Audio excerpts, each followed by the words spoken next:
नमस्कार, मी विलास बडे. आपल्या सगळ्यांचं स्वागत. पुढच्या अर्ध्या तासात आपण जाणून घेणार आहोत राज्यातल्या, देशातल्या आणि जगभरातल्या बातम्या, 100% बातम्या ब्रेकलेस आणि ब्रेथलेस बुलेटिन मध्ये जाणून घेऊयात.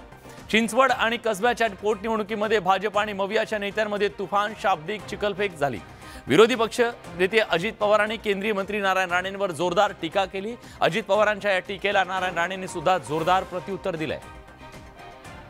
आपल्या तिखट बोलण्यासाठी राज्याच्या राजकारणात विरोधी पक्षनेते अजित पवार आणि केंद्रीय मंत्री नारायण राणे परिचित आहेत. सध्या या दोन नेत्यांमध्ये जोरदार सामना रंगलाय. नारायण राणेंचा बांद्र्यामध्ये एका महिलेनं पराभव केला असं म्हणत अजित पवार यांनी नारायण राणेंवर बोचरा वार केला. अजित पवारांचा हा वार वर्मी लागल्यानं नारायण राणेंनी सुद्धा त्यांच्या स्टाईलमध्ये प्रत्युत्तर दिलंय. तिथे पडले, तिथे तर महिलेने पाडलं, बाईने पाडलं, बाईने. बारामतीच्या बाहेर त्यांनी दुसऱ्यांचे बारसे करायला जाऊ पण नाही, नाव ठेवायचं, जाऊ नये. माझ्या फंदात पडू नका, नाही तर पुण्याला येऊन 12 वाजवीन मी, पुण्याला येऊन. दुसऱ्याचं बारसं घालू नका, पुण्यात येऊन तुमचे 12 वाजवेन असा सज्जड दम केंद्रीय मंत्री नारायण राणेंनी अजित पवारांना दिलाय. त्यामुळे पोटनिवडणुकीतला प्रचाराचा धुरळा खाली बसला असला तरी वादाचा धुरळा मात्र कायम आहे. राणेंनी दम भरल्यानंतर अजित पवार आता काय बोलतात याकडे सगळ्यांचं लक्ष लागलंय. पुण्यातल्या कसबा पोटनिवडणुकीसाठी उद्या मतदान होतंय. मात्र त्यापूर्वी कसब्यातले वातावरण चांगलंच तापलेलं होतं. कसब्यातील मवियाचे उमेदवार रवींद्र धंगेकरांनी उपोषणास्त्र उगारलं, तर धंगेकरांनी उपोषण करून आचारसंहिता भंग केल्याची तक्रार भाजपने केली. कसबा पोटनिवडणुकीत प्रचाराच्या तोफा थंडावल्या आणि मतदान उद्यावर आलं असताना मवियाचे उमेदवार रवींद्र धंगेकर यांनी केलेल्या आरोपांनी खळबळ उडाली आहे. भाजप कसब्यात पैसे वाटत असल्याचा आरोप करत रवींद्र धंगेकरांनी कसबा गणपती समोर उपोषण सुरू केलं. सकाळी 10 वाजल्यापासून त्यांनी हे उपोषण सुरू केलं. याबाबत चौकशी करून कारवाईचं आश्वासन पोलिसांनी दिल्यानंतर धंगेकरांनी आपलं उपोषण मागे घेतलं. आज पैसे वाटप होतात, त्यांच्या क्लिपा घेऊन तिथल्या कार्यकर्त्यांना बोलून त्यांना संग देण्यात येईल. धंगेकरांच्या या आरोपांचा निषेध करत भाजपनेही श्रीमंत दगडूशेठ हलवाई गणपती मंदिरात आरती केली.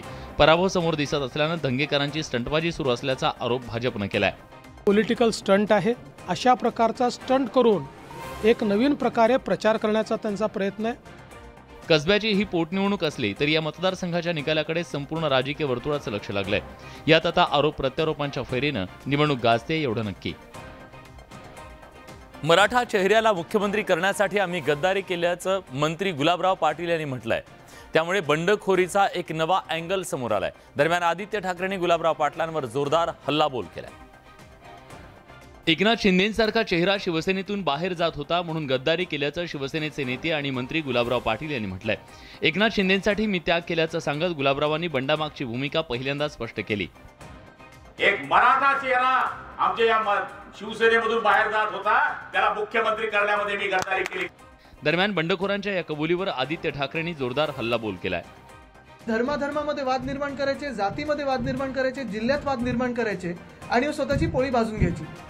7 महिन्यांपूर्वी शिवसेनेत झालेल्या बंडामागची अनेक वेगवेगळी कारणं आजवर बंडखोर आमदारांनी सांगितली, पण पहिल्यांदाच बंडामागचा मराठा अँगल समोर आलाय. औरंगाबादचं नामांतर छत्रपती संभाजीनगर झालं. मात्र आता त्यावरून राजकारण जोरदार तापलेलं आहे. 35 वर्षापासूनची आता ही मागणी पूर्ण झाल्यानं राज्य सरकारनं समाधान व्यक्त केलंय.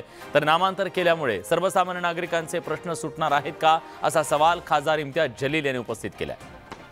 औरंगाबादचं छत्रपती संभाजीनगर नामांतर झाल्यानंतर शहरात मोठा जल्लोष करण्यात आला. नागरिकांनी फटाक्यांची आतषबाजी केली. त्यानंतर पाट्यांवरील औरंगाबाद नाव मिटवून छत्रपती संभाजीनगर नाव छापायला सुरुवात झाली आहे. 1988 मध्ये शिवसेना प्रमुख बाळासाहेब ठाकरे यांनी औरंगाबादला संभाजीनगर नाव दिलं होतं.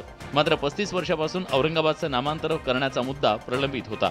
मात्र आता केंद्र सरकारच्या इच्छाशक्तीनं हा मुद्दा मार्गी लागलाय. बाळासाहेबांची मागणी, त्यांचं स्वप्न होतं ते पूर्ण झालं, याचा एक मोठा आनंद समाधान. माननीय पंतप्रधान नरेंद्र मोदीजी आणि गृहमंत्री अमित भाई शाह यांचे आभार मानतो. खासदार इम्तियाज जलील यांनी नामांतरणाचा निर्णय योग्य नसल्याची प्रतिक्रिया दिली आहे. अहम मुद्दों को छोड़कर आप यही मुद्दों के अंदर देश को भटका रहे हैं. छत्रपती संभाजीनगर नामांतर झाल्यानंतर सत्ताधाऱ्यांसह ठाकरे गट आणि राष्ट्रवादी काँग्रेसच्या नेत्यांनीही समाधान व्यक्त केलंय. मात्र एमआयएमनं नामांतराला विरोध केल्यानं या मुद्द्यावरून सुरू झालेलं राजकारण लवकरच शमण्याची चिन्ह दिसत नाहीये. औरंगाबादचं छत्रपती संभाजीनगर आणि उस्मानाबादचं धाराशिव असं नामांतर झाल्याच्या नंतर आता पुन्हा एकदा अहमदनगरच्या नामांतराची मागणी जोर धरू लागली आहे. भाजपचे आमदार गोपीचंद पडळकर यांनी एक ट्विट करत अहमदनगरचं नाव हे बदलणार असा शाब्दिक हल्ला चढवलेला आहे, तसं भाकीत केलंय। यावरून राजकारण सुद्धा सुरू झाल्याचं पाहायला मिळतंय। छत्रपती संभाजीनगर आणि धाराशिव अखेर अधिकृतरित्या महाराष्ट्रातील 2 शहरांची नावं बदलली, पण यानंतर आता अहमदनगरच्या नामांतराची सुद्धा मागणी होऊ लागली आहे। विशेष म्हणजे यात सत्ताधारी भाजपचे आमदार गोपीचंद पडळकर प्रचंड आग्रही आहेत। औरंगाबाद आणि उस्मानाबादच्या नामांतराची घोषणा होताच पडळकरांनी एक ट्विट करत अहमदनगरचं नामांतर अहिल्यानगर करण्याची मागणी केली आहे। जिल्ह्याचं नाव बदलून पुण्यश्लोक अहिल्यादेवी नगर लवकरात लवकर करण्यात येईल।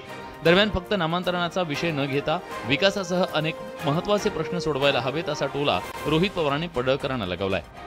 भावनिक राजकारण त्या ठिकाणी जर केलं जात असेल तर त्याचा विरोध हा आपण सर्वांनी नक्कीच केला पाहिजे।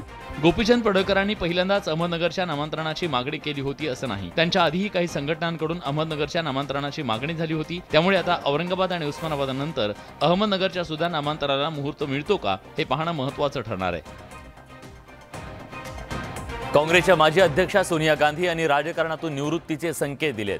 काँग्रेसचं 85वं महाअधिवेशन सध्या छत्तीसगडमधल्या रायपूर इथं सुरू आहे। यावेळी सोनिया गांधी यांनी कार्यकर्त्यांना मार्गदर्शन करताना राजकीय संन्यास घेण्याबाबत सूचक विधान केलंय। रायपूरच्या अधिवेशनात सोनिया गांधी यांनी भाजप आणि केंद्र सरकारवर जोरदार निशाणा साधला। केंद्रानं तपास यंत्रणा ताब्यात घेतल्याचं वक्तव्य करत सोनिया गांधींनी मोदी सरकारवर हल्लाबोल केला। पंतप्रधान मनमोहन सिंग यांच्या नेतृत्वात चांगलं सरकार दिलं होतं, मात्र भाजपच्या काळात सध्या काँग्रेसवर अनेक आव्हानं आणल्याची जाणीव सुद्धा सोनिया गांधींनी कार्यकर्त्यांना करून दिली। राहुल गांधी यांच्या भारत जोडो यात्रेचं कौतुक केलं। या यात्रेमुळे काँग्रेस आणि जनतेचं एक नातं पुन्हा एकदा जिवंत झाल्याचं समाधान त्यांनी व्यक्त केलं। माझ्या राजकीय प्रवासाचा समारोप काँग्रेससाठी टर्निंग पॉईंट ठरलेल्या भारत जोडो यात्रेनं झाला, याचं जास्त समाधान असल्याचं सोनिया गांधींनी म्हटलंय। My innings could conclude with the Bharat Jodo Yatra. Sonia गांधींनी निवृत्तीचे संकेत देतानाच भारत जोडोचं कौतुक करत राहुल गांधी हेच काँग्रेसचं नेतृत्व करतील असं अप्रत्यक्षरित्या सांगण्याचा प्रयत्न केलाय। ईडीच्या छाप्यानंतर हसन मुश्रीफ यांची आता राजकीय कोंडी भाजपनं सुरू केलेली आहे। कारखाना उभा करताना मुश्रीफांनी शेतकऱ्यांकडून पैसे घेत फसवणूक केल्याचा आरोप केला जातोय। या प्रकरणी मुश्रीफांवर गुन्हा दाखल झाल्यानंतर भाजप आता आणखी आक्रमक झाली आहे। ईडीच्या छाप्यानंतर आता एनसीपीचे नेते हसन मुश्रीफ यांच्या विरोधात मुरगुड पोलीस ठाण्यामध्ये फसवणुकीचा गुन्हा दाखल झालाय। यानंतर मुश्रीफ समर्थक प्रचंड आक्रमक झाले। मुरगुड पोलीस ठाण्यासमोर मुश्रीफ यांच्या कार्यकर्त्यांनी त्यांच्या समर्थनार्थ जोरदार घोषणाबाजी केली। हसन मुश्रीफ समर्थकांनी राजकीय द्वेषातून हा गुन्हा दाखल झाल्याचा आरोप केलाय। तुमच्या नावी लेखी आमच्या मागणी केली काय ती पण दिली असती ना, असं खोटं कशाला गुन्हे दाखल करताय? मुश्रीफांनी शेतकऱ्यांची फसवणूक करत त्यांच्याकडून पैसे गोळा केले आणि कारखाना स्वमालकीचा केल्याचा आरोप भाजपचे जिल्हाध्यक्ष समरजित घाडगेंनी केलाय। माझा प्रश्न असा आहे मुश्रीफ साहेबांना, 40 कोटी रुपये गेले कुठे? किरीट सोमय्यांच्या तक्रारीनंतर अडचणीत आलेल्या हसन मुश्रीफ यांना आता समरजित घाडगे यांनी चांगलंच घेरायला सुरुवात केली आहे। त्यामुळे कागलचं राजकारण चांगलं तापलं असून दोन्ही गट आमने सामने येणार असून त्याचे दुर्गामी परिणाम होणार हे नक्की। अमरावती जिल्ह्यात एक थरारक अपघात समोर आलाय। या भीषण अपघातात 22 विद्यार्थी जखमी झालेत। या जखमी विद्यार्थ्यांवर रुग्णालयात सध्या उपचार सुरू आहेत। विद्यार्थ्यांनी आगाऊपणा करत सामानाच्या ट्रॉलीतून प्रवास केल्याचं आता सांगण्यात येतं। अमरावतीच्या दर्यापूर तालुक्यातल्या जेडी पाटील सांगुळकर महाविद्यालयाचं जैनपूरमध्ये शिबिर सुरू होतं। शिबिराचा समारोप झाल्यानंतर विद्यार्थ्यांना एका ट्रॅक्टर ट्रॉलीमध्ये बसवून दर्यापूरमध्ये नेलं जात होतं। मात्र यावेळी अचानक अघटित असं घडलं। यावेळी एका वळणावर चालकाचं नियंत्रण सुटलं, त्या ट्रॅक्टर आणि ट्रॉली पलटी झाली। त्यानंतर ट्रॉलीतले विद्यार्थी एकमेकांवर कोसळले। यात 22 विद्यार्थी जखमी झालेत। त्यांच्यावर रुग्णालयात उपचार सुरू असून यातील 2 विद्यार्थ्यांची प्रकृती गंभीर आहे। या घटनेच्या निमित्तानं विद्यार्थ्यांच्या सुरक्षेचा प्रश्न समोर आलाय। मुंबई शिर्डी वंदे भारत एक्सप्रेसने प्रवास करणाऱ्या प्रवाशांना रेल्वे लवकरच आणखी एक दिलासा देणार आहे। या प्रवाशांना साई दर्शनाचा VIP पास आणि प्रसादासाठीचे लाडू देण्याबाबतच्या प्रस्तावावर रेल्वे विचार करते। पंतप्रधान नरेंद्र मोदींनी काही दिवसांपूर्वी मुंबई साईनगर शिर्डी आणि मुंबई सोलापूर या 2 वंदे भारत एक्सप्रेसना हिरवा झेंडा दाखवला। या दोन्ही वंदे भारत एक्सप्रेसना प्रवाशांचा प्रतिसाद मिळत असला तरी आरक्षण फुल होत नाहीये। या पार्श्वभूमीवर प्रवासी संख्या वाढवण्यासाठी रेल्वेनं नवनवीन योजना आखायला सुरुवात केली आहे। जास्तीत जास्त प्रवाशांनी शिर्डी साईनगर वंदे भारत एक्सप्रेसनं प्रवास करावा, यासाठी गाडीचं बुकिंग करणाऱ्या प्रवाशाला साईबाबांचं दर्शन सहज घेता यावं, यासाठी साई दर्शनाचा VIP पास आणि प्रसादाचे लाडू देण्याचा रेल्वे विचार करत आहे। याबाबत श्री साईबाबा संस्थांशी चर्चा करून तसा प्रस्ताव तयार करण्यात येणार आहे। हा प्रस्ताव मान्य झाल्यास वंदे भारत एक्सप्रेसनं प्रवास करणाऱ्या प्रवाशांना साई दर्शनाचा VIP पास मिळण्याची शक्यता आहे। तुमचं प्रोफेशन लग्नातही तुमची पाठ सोडत नाही. कोल्हापूर आणि नांदगावच्या लग्न सोहळ्यामध्ये असंच काहीसं चित्र दिसलं, म्हणून कोल्हापुरात पैलवानाच्या लग्नाची तुफान चर्चा पाहायला मिळाली. ओहल्यावर चढण्याआधी पैलवान नवरदेवानं चक्क जोर बैठका मारल्या. त्याला कारण ठरला लग्नात आलेल्या मित्रांचा आग्रह. आता मित्रांचा आग्रह, त्यात अंगात पैलवानकी, मग काय. या नवरदेवानं थेट स्टेजवरच जोर बैठका काढायला सुरुवात केली. त्यामुळे लग्न एका पैलवानाचं होतं हे वराड्याला वेगळं सांगायची गरज पडली नाही. तिकडे नांदगावमधल्या महावितरण कर्मचाऱ्यानं आपल्या लग्न सोहळ्यात घेतलेला उखाणा सोशल मीडियावर व्हायरल झाला. महावितरणचे सहाय्यक अभियंता अतुल पैठणकर यांनी उखाण्याच्या माध्यमातून जनजागृती केली. लग्नाच्या व्यासपीठावरून त्यांनी नागरिकांना लाईट बिल भरण्याचं आवाहन केलं. भारतीय अर्थव्यवस्था वेगानं विकासाकडे वाटचाल करतेय. आगामी काळात भारताची अर्थव्यवस्था खूप वेगवान असेल असं भाकी डॉक्टर रूम अर्थात प्रसिद्ध अर्थतज्ञ नॉरियल रुबिन यांनी वर्तवली आहे. अर्थव्यवस्थेच्या बाबतीत भारत चीनला सुद्धा मागे टाकेल असा अंदाज रुबिन यांनी वर्तवलाय. आगामी काळात भारत अर्थव्यवस्थेच्या बाबतीत अनेक देशांना मागे टाकेल अशी भविष्यवाणी न्यूयॉर्क युनिव्हर्सिटीच्या स्टर्न स्कूल ऑफ बिझनेसचे प्रोफेसर नॉरियल रुबिन यांनी केलाय.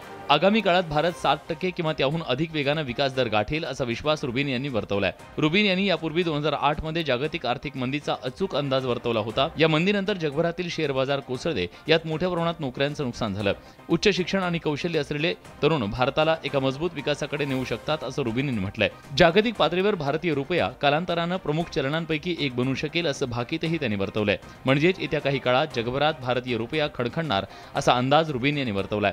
त्यामुळे भारत आर्थिक महाशक्ती बनणार का याकडे सगळ्यांचं लक्ष लागलंय. शैक्षणिक सोयी सुविधांचा अभाव आणि पुरेशा प्रमाणात शिक्षक नसल्याची तक्रार राज्यात अनेक शाळांमध्ये सध्या पाहायला मिळते. मात्र गोंदियाच्या करंजी गावातल्या जिल्हा परिषद शाळा याला अपवाद ठरते. दर्जेदार शिक्षणासह गुणवत्ता वाढीकडे लक्ष दिल्यानं ही शाळा आदर्श ठरते. करंजी गावातील जिल्हा परिषद शाळा डिजिटल आणि हायटेक बनली आहे. शिक्षक आणि मुख्याध्यापकांच्या प्रयत्नातून शाळेचं रूपडं पालटलंय. या शाळेत खाजगी शाळेप्रमाणेच शिक्षण दिलं जातं. शाळेत नाविन्यपूर्ण विज्ञान केंद्र सुरू करण्यात आलंय. शाळेतील प्रत्येक वर्ग खोलीला महापुरुषांचं नाव देण्यात आलंय. तसंच प्रसिद्ध खेळाडू, वैज्ञानिक यांच्यापासून प्रेरणा मिळावी म्हणून त्यांचे फोटो लावण्यात आलेत. करंजी गावातील विद्यार्थी हे गोंदियातले खाजगी शाळेत जात होते.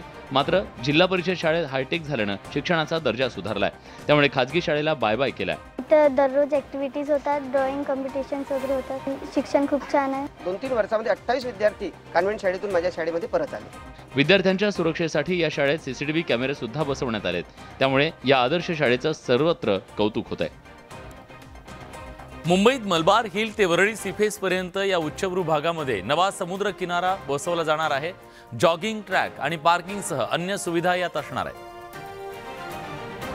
मुंबईकरांचं आकर्षणाचं केंद्र म्हणजे मरीन लाईन्स मधला क्वीन नेकलेस. मुंबईकर आणि मुंबईतला प्रत्येक जण क्वीन नेकलेसला नक्की भेट देत असतो. अशाच प्रकारे मुंबईकरांना आता मलबार हिल ते वरळी सीफेस पर्यंतचा नवा समुद्र किनारा मिळणार आहे. तब्बल 6 किलोमीटर लांबीचा हा नवा समुद्र किनारा असणार आहे. मुंबईत सुरू असलेल्या कोस्टल रोडच्या कामाबरोबरच या समुद्र किनाऱ्याच्या उभारणीचं काम सुरू करण्यात आलंय. लवकरच ते पूर्ण होणार आहे. दरम्यान मुंबईच्या बहुचर्चित कोस्टल रोडचं काम नोव्हेंबरपर्यंत पूर्ण करण्याचा मानस असल्याची माहिती मुंबई महापालिकेच्या अधिकाऱ्यांकडून देण्यात आली आहे. दहिसर ते मीरा रोड या मेट्रो 9 मार्गिकेवर मेडितिया नगर स्थानक वसणार असून यात 3 मजली उभारणी केली जाणार आहे.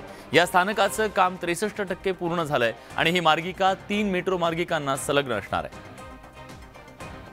मुंबईत MMRDA कडून सध्या मेट्रोचं जाळं उभारलं जात आहे. 3 मेट्रो मुंबईकरांच्या सेवेत दाखल झाल्या असून 8 मेट्रोच्या मार्गावर काम सुरू आहे.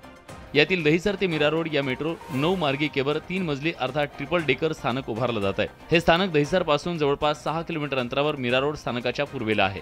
त्यामध्ये सर्वात वर असलेल्या 3ऱ्या मजल्यावर मेट्रो मार्गिकेसह प्रत्यक्ष फलाट असेल.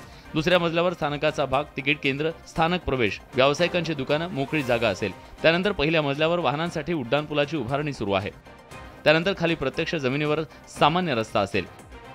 ही मार्गिका 3 मेट्रो मार्गिकांना संलग्न असणार आहे. या स्थानकाचा फलाट हा जमिनीपासून तब्बल 35 मीटर उंच असेल. गेल्या काही दिवसात मुंबईतल्या वातावरणात कमालीचा बदल आपल्याला जाणवतोय. सकाळच्या वेळी अगदी थंडी वारे असतात, दुपारी उन्हाळ्यासारखे चटके असतात आणि प्रदूषित हवेमुळे मुंबईकर बेजार झाले. विविध आजारांनी मुंबईकर हैराण झाल्याचं पाहायला मिळतंय. मुंबईकर सर्दी, खोकला अशा आजारांना त्रस्त झालेत. फेब्रुवारीत उन्हाळ्यासारखा उकाडा आणि पहाटेच्या वेळी गारवा यामुळे मुंबईत विषम हवामान पाहायला मिळतंय। त्यात धूळ आणि धूर अशा हवेच्या प्रदूषणामुळे मुंबईकर हैराण झालेत। त्यामुळे बहुतांशी नागरिक अक्षरशः त्रासून गेलेत। अनेकांना सर्दी खोकल्याचा त्रास जाणवतोय। तापाची लक्षणं, मध्ये होणारी सर्दी आणि सतत येणाऱ्या खोकल्यामुळे घशाला लागलेली वाट या सगळ्या समस्येमुळे अनेक लोक त्रस्त झालेत। प्रत्येक कुटुंबातील एखाद्या तरी व्यक्तीला हा त्रास होत असल्याचं चित्र मुंबईत पाहायला मिळतंय। मोठी माणसं नाही तर शाळकरी, विद्यार्थी, लहान मुलं सुद्धा सर्दी खोकल्यानं त्रासली आहेत। ज्येष्ठ नागरिकांना न्यूमोनियाचा मोठा सामना करावा लागतोय। मात्र अशा रुग्णांमध्ये वाढ होत असली तरी घाबरण्याचं किंवा काळजी करण्याचं कारण नाही, असा दिलासा डॉक्टरांनी दिलाय।